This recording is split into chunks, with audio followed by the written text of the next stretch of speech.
Hello and welcome to Film Companion South. In this episode, we are going to be talking about Arun Bose's Luca starring Tovino Thomas and Ahaana Krishna. In this film, we meet two couples. One couple is set in the past where it's always sunshine, and one couple is set in the present where it's always raining. Now let's look at the couple from the present. They are a cop named Akbar, played by Mridul George, and his wife Fatima, played by Vinita Koshi. They are on the verge of a divorce. Akbar is haunted by memories from his past, especially those of a woman named Janet, and because he's unable to get rid of those memories, he wants to set Fatima free. Now on to the second couple. Now here too we get a sense of memories, except unlike in Akbar's case where the memories were actually experienced by someone, here the memories come in terms of photographs and paintings. In fact, that actually becomes a line. Photographs are framed memories, and this line is uttered by Luca, who's played by Tovino Thomas. He's an artist, a sculptor. Now in this timeline, that is Luca's timeline, the woman is Niharika and she's played by Ahaana Krishna.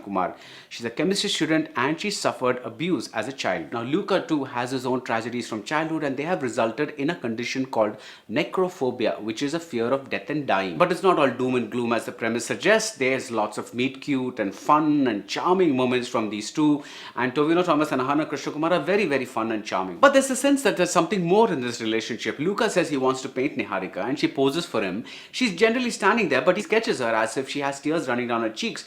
And a little later, she actually has tears running down her cheeks because something's happened, she's narrating something and she's overwhelmed by emotion. So there's a sense that they're connected in a way that's above the normal. There are contrasts between the two couples, the couple from the past and the couple from the present. When Akbar and Fatima are there, they hardly talk. When Luca and Niharika are there, they keep talking all the time. And even in the Akbar timeline, we hear Niharika's voice because Akbar reads Niharika's diary for the reason I won't tell you now, and it's her voice that's reading out the pages of the diary. But with this setup, I wish Luca had done more with it.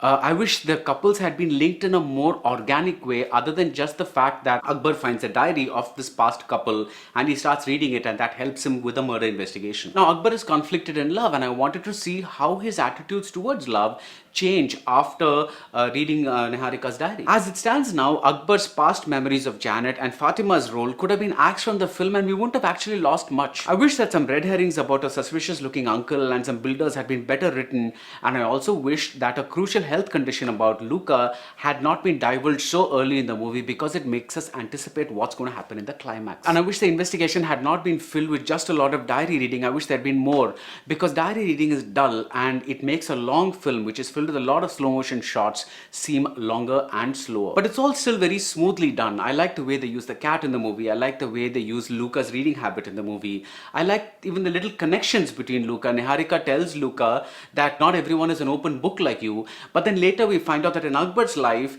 it's the open diary, that is Niharika's open book, that's used. The film is a little too meticulously put together. There are two color palettes. One color palette is the browns and yellows, the other one is shades of blue. The classy cinematography is by Nimish Ravi, but when we see these blues not just in Luca's studio but also on the walls of a hospital, which is somewhere else, and on the back of a truck, the color stops being a suggestion and it becomes an affectation. But even if Luca never becomes a great love story that its makers were aiming for, it's still a very easy watch. The colors, the sensuality has an almost tactile quality that I really enjoyed, and technique alone cannot make a movie, but it can make us think that a movie like Luca is better than it really is. So that's it for Luca. The full review is up on the Film Companion website. If you like this review, do subscribe to Film Companion South, and see you soon at the movies.